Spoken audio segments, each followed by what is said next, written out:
নমস্কার, সবাই কেমন আছেন? আশা করছি সকলেই খুব ভালো আছেন। আগের দিন রাত্রে ট্রেনে উঠেছিলাম, তো ট্রেনটা তো লেট করেছিল, সেই জন্য আজকেও ট্রেনটা লেটেই পৌঁছাবে। 12টায় পৌঁছানোর কথা, তো এখন প্রায় 1টা-1:30 বাজে, তো এখনও পৌঁছায়নি। রাস্তাটা দেখেছেন, পুরো পাহাড়ের একদম সাইড দিয়ে পুরো ট্রেনটা যাচ্ছে। ট্রেনের যে লাইনটা একদম পাহাড়ের ধার দিয়ে। ট্রেনটা পাহাড়ের গুফার মধ্যে দিয়ে যাচ্ছে। কালকে রাত্রিরেও যখন আমরা ট্রেনে বসেছিলাম, তো মাঝরাত্রে দেখছিলাম এরকম বড় বড় অনেক গুফা আসছে, যার ভেতর দিয়ে ট্রেনটা যাচ্ছে। তো ট্রেনটা এই সকালেও দেখছি তাই, সেই অনেক গুফা আসছে, কিছু বড় আর কিছু ছোট, তবে বেশিরভাগ বড় বড় গুফা। তবে অনেক ঝিলও মতো দেখা যাচ্ছে, ঝিল না নদী কি বলবো, তবে সমুদ্রের কিছু অংশ এই দেখুন টার্নালের ভেতর দিয়ে গেল। সমুদ্রের একটা জলের ভাগ এসে এরকম একটু ঝিলের মতো তৈরি হয়েছে। এটাও অনেকগুলো দেখতে পেলাম যেতে যেতে, একটা নয় প্রায় অনেকগুলো, প্রায় 7-8টার মতো এরকম সেম দেখতে পাচ্ছি যেতে যেতে। তবে ভালো লাগছে, যাই হোক দৃশ্যগুলো খুব সুন্দর।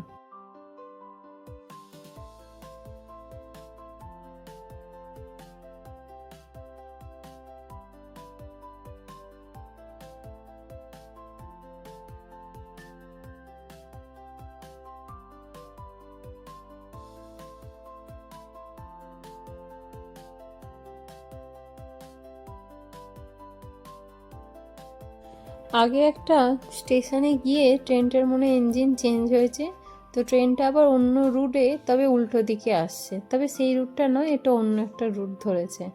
তো এখানেও আসার পথে দেখুন সেম জিনিস দেখতে পাওয়া যাচ্ছে। এই দেখুন আবার একটা, কত নারকেল গাছ দেখুন। সাউথ ইন্ডিয়ায় নারকেল গাছ দেখতে পাওয়া যাবে না তা কি কখনো হয়? অনেকক্ষণ পর নারকেল গাছ দেখে গেছে, অনেক নারকেল গাছ দেখতে পেয়েছেন। চলুন প্রায় এসেই গেছি, এবার নেমে পড়বো।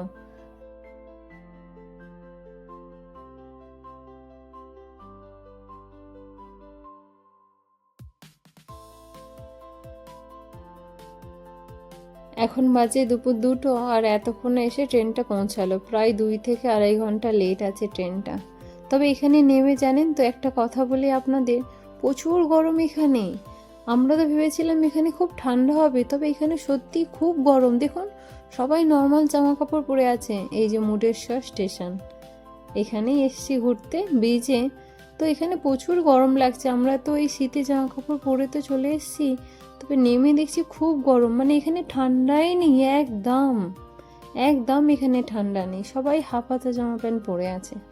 চলুন এবার যাই, গিয়ে একটু অটো করি, দেখি অটো করে গিয়ে একটা হোটেলে উঠি, তারপর দেখা যাক, ফ্রেশ হয়ে তারপর বেরোবো।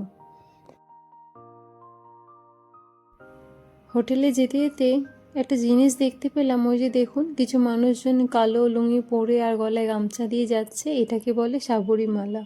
এরা 1 মাস বাড়ি থেকে দূরে থাকে আর প্রত্যেক তীর্থস্থানে গিয়ে একটু ঘোরে।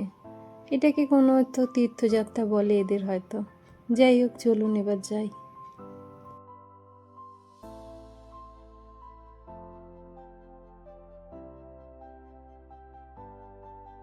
হোটেলে পৌঁছে প্রত্যেকে ফ্রেশ হয়ে তারপর সবাই যখন বেরোবো, তারপর দেখছিলাম ছেলেটা একটু শরীরটা খারাপ করেছিল, তো সেই কারণে আর বেরোয়নি, অন্ধকার হয়ে গেছে, এই এখন বেরিয়েছি।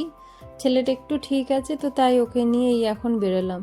দূরে দেখতে পাচ্ছেন একটা জিনিস, কি সুন্দর কালার চেঞ্জ হচ্ছে, এটা গোফুরা।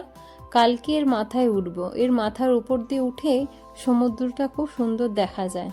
তা আজকে তো এটা বন্ধ হয়ে গেছে, কারণ এটা সন্ধ্যে 6টা অবধি খোলা থাকে, তো এখন 6টা প্রায় বেজেই গেছে, তা আজকে আর উঠতে দিচ্ছে না। কালকে উঠবো। সূর্য অস্ত চলে গেছে, দেখেছেন দূরের আকাশটা কিরকম অরেঞ্জ অরেঞ্জ হয়ে আছে। তো এত দেরি হয়ে গেছে, তো কি হয়েছে ভাবলাম সবাই মিলে গিয়ে একটু সমুদ্রের ধারেই ঘুরে আসি, সমুদ্রটাই দেখে আসি, রাত্রে সমুদ্র কিরকম দেখতে হয়। দেখেছেন কত মানুষ, কত সবাই এসেছে সমুদ্রের ধারে ঘুরতে। সমুদ্র কে না ভালোবাসে। চলুন একটু ওই সাইডটা সবাই মিলে একটু ঘুরি। তারপরে সাইডে দেখছি খুব মার্কেট দিয়েছে, তো একটু মার্কেটটাও ঘুরে কিছু কেনাকাটা যদি করার হয় করে যাব।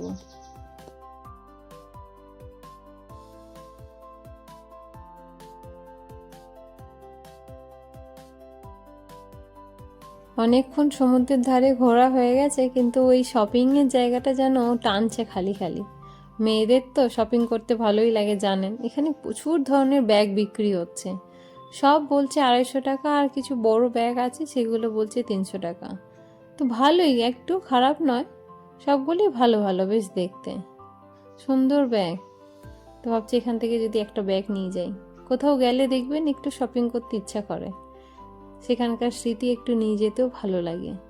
একটা ব্যাগ দেখছি, দেখি ব্যাগটা যদি ঠিকঠাক হয় তবে নেবো। আগে ওর বাবাকে দেখতে দিয়েছি, ওই পছন্দ করুক, যদি ঠিকঠাক হয় তাহলে নেওয়া হবে। সবাই কিনছে, এইটা পুরো মার্কেটটা প্রচুর ভিড় মার্কেটটা।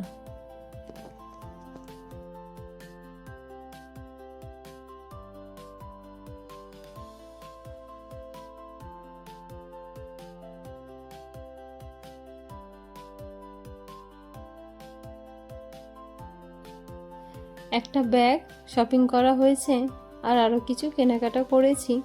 তো হোটেলের দিকে ফেরত যাচ্ছি, যাওয়ার পথে সাইডে দেখছি মাছের বড় মার্কেট, অনেক মাছ বিক্রি হচ্ছে। মাছগুলো দেখে সত্যি মনটা না একটু দুঃখ হলো, কারণ আমরা তো যেখানে থাকি একটু মাছ পাওয়া যায় না, মানে মাছ পাওয়া যায় তো খুব কম, শুধু ওই রোজকার যে মানে আমেরিকান রুই আর ওই একটু তেলাপিয়া মাছ এটাই পাওয়া যায়, আর বাকি কিচ্ছু মাছ পাওয়া যায় না। এখানে এত রকম সমুদ্রে মাছ দেখতে পেয়ে মনটা একটু দুঃখ হলো। তো কি করা যাবে, তাই একটু দেখছি দাঁড়িয়ে দাঁড়িয়ে, মোবাইলে ক্যামেরায় বন্দি করে নিই মাছগুলোকে। অনেক রকম মাছ, আবার চিংড়ি মাছও আছে। দুঃখ করে কাজ নেই, যাবে কলকাতায় যাব তো তখন গিয়ে খাওয়া যাবে সব। এখানে ড্রাই ফিশও অনেক আছে। যাই হোক চলুন, ওর বাবা বকা দিচ্ছে, তাড়াতাড়ি পালিয়ে যাই। চলুন এই ফিশ মার্কেট থেকে এবার যাই, গিয়ে একটু কিছু খাওয়া দাওয়া করে তারপর এবার হোটেলে ফিরি। তারপর আবার কালকে সকালে উঠে কালকের আবার বেরোনো আছে। চলুন তাহলে আজকের ভিডিওটা তাহলে এখানেই শেষ করছি। দেখা হবে আপনাদের সাথে পরের একটি নতুন ভিডিও।